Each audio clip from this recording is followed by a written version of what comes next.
अस्सलाम वालेकुम जवाद भाई, क्या हाल है? ठीक है, उम्मीद है आप खैरियत से होंगे। अच्छा ब्रदर, आपने दो बातें पूछी हैं, प्रोफिशिएंसी लेटर और दूसरा रेफरेंस लेटर का।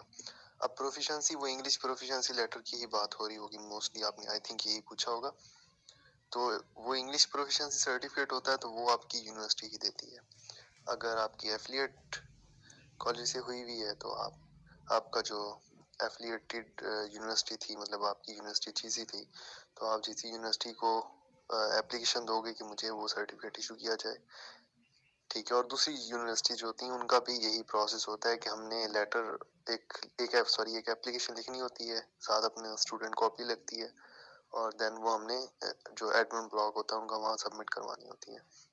देन वो टाइम देते हैं आपको एक वीक का। देन एक वीक के बाद आप जाते हैं और देन आपको वो सर्टिफिकेट ऑफ प्रोफिशिएंसी इशू कर देते हैं, और उसके अंदर लिखा ही होता है कि आप जो हो, आपका मीडियम ऑफ स्टडी इंग्लिश है, और थ्रू आउट आपने जो भी मीडियम ऑफ इंस्ट्रक्शंस थी, ठीक है, या एग्जाम थे, या जो भी चीज़ थी, वो सारा इंग्लिश में ही था। तो ये बात उसके अंदर मेंशन होती है। एफएससी के बाद बनवाना हो तो कॉलेज से बन जाता है, और देन एफिलिएट कॉलेज वाले नहीं बना के देते, वो यूनिवर्सिटी वाले बना के देते हैं। तो जो यूनिवर्सिटी के स्टूडेंट हो वो डायरेक्ट यूनिवर्सिटी से भी बनवा सकते हैं, कोई इशू नहीं है। अब दूसरी बात आपने पूछी है रेफरेंस लेटर्स की। तो रेफरेंस लेटर वो होता है जो आपको जो जो बंदा आपको रेफर कर रहा हो, ये मोस्टली आपके प्रोफेसर होते हैं प्रीवियस इंस्टीट्यूट के। इनको हम रिकमेंडेशन लेटर भी बोलते हैं।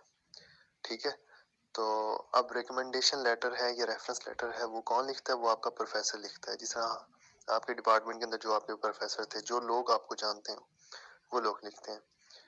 तो अब मैंने जो अपने लिए लिखवाए थे वो तो मैं स्पेसिफिक ही लिखवाता हूँ। मुझसे एक स्टूडेंट ने पहले भी पूछा था, तो मैं स्पेसिफिक लिखवाता हूँ जिसके लिए, जिस तरह आपका सीवी और रिज्यूमे दोनों में फर्क होता है ना।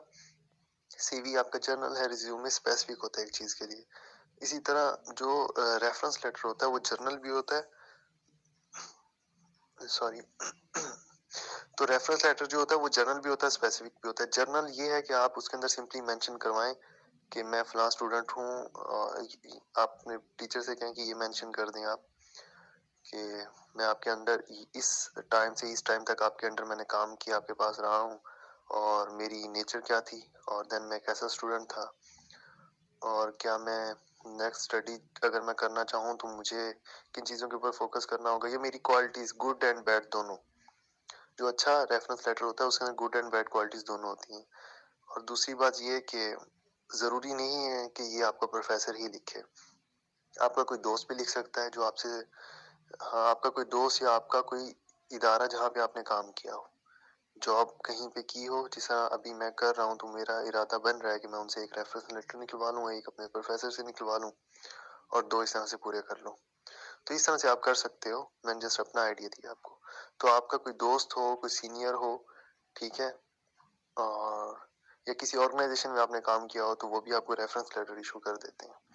ठीक है, तो फॉर्मेट उसका यही है कि जो सेंड कर, जिस तरह एप्लीकेशन होती है या लेटर, एप्लीकेशन छोड़ें, लेटर जिस तरह से लिखा जाता है, ये बिल्कुल रेफरेंस उसी तरह से होता है। वो फॉर्मेट लेटर वाला ही होता है, लेकिन इसके अंदर डिस्कशन ये होती है कि ये स्टूडेंट या ये दोस्त, इसके साथ मेरा रिलेशन ये है, अगर मैंने इसको पढ़ाया है, आपका कोई टीचर है, तो आपने सब्जेक्ट उसके अंदर मेंशन करवाना है, और देन क्लास के अंदर ये स्टूडेंट कैसा था, इसका बिहेवियर कैसा था, और देन इसके अंदर जो लर्निंग अपॉर्चुनिटी, जो इसका माइंड सेट है वो लर्निंग है, और देन ये पढ़ने में अच्छा है, क्लास में अच्छा बिहेव करता है, ये वो चीज़ें सारी, ठीक है, ये मेंशन करवा दें। बाकी ओके है, ठीक है। तो दो करवाने होते हैं मोस्टली, कुछ तीन भी कहीं पे रिक्वायर्ड होते हैं, कहीं दो होते हैं, तो वो आपकी चॉइस है, वो आप बनवा लें। तो वैसे भी मैंने जाना है इंस्टीट्यूट, और देन मैंने खुद का भी करना ही है। ओके जी, टेक केयर, अल्लाह हाफिज। फिर भी अगर कोई बात मिस होगी हो तो आप मुझसे पूछ सकते हैं। टेक केयर, अल्लाह हाफिज।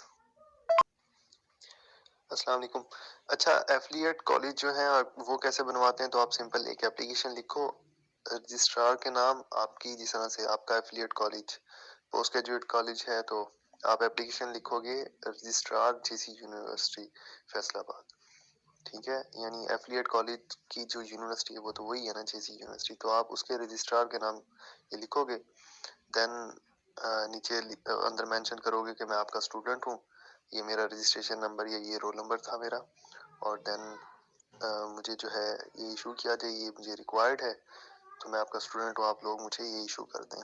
तो वो ये मेंशन करके नीचे अपना name, roll number, registration, session जो था आपका, डिग्री कंप्लीट हो गई है वो, अगर नहीं हुई तब भी आप सेशन मेंशन कर सकते हैं।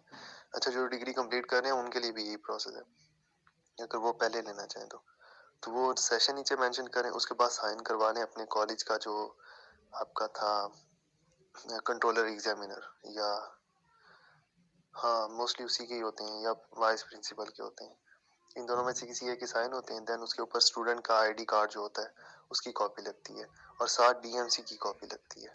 ये दो चीज़ें लगती हैं, डीएमसी की कॉपी, स्टूडेंट का आईडी कार्ड और एप्लीकेशन, ये तीनों चीज़ें, और आईडी कार्ड और डीएमसी अटेस्टेड होनी चाहिए, ये तीन चीज़ें लगती हैं। देन आप जाते हो जीसी जो है उसका एडमिन ब्लॉक वहाँ, और एडमिन ब्लॉक के अंदर आपका वहाँ पे एडमिन ब्लॉक के अंदर ही वो सबमिट करवानी होती है। देन वो आपको 1 वीक का टाइम दे देते हैं, 1 वीक के बाद आप जाते हो और देन वो आपको आपका जो लेटर होता है वो पकड़ा देते हैं। कोई इसकी फ़ी नहीं है, ठीक है, ये आपको मिल फ्री ही मिलता है, लेकिन आप इसकी रिक्वायरमेंट है एक आपकी डिग्री, डीएमसी सॉरी, अगर दूसरे हैं तो आई थिंक उनका ट्रांसक्रिप्ट लगता है, ट्रांसक्रिप्ट, डीएमसी, और देन स्टूडेंट का आईडी कार्ड, और एक एप्लीकेशन जो आपके कॉलेज से साइन हुई हुई हो। ठीक है, ओके, टेक केयर, अल्लाह हाफिज़।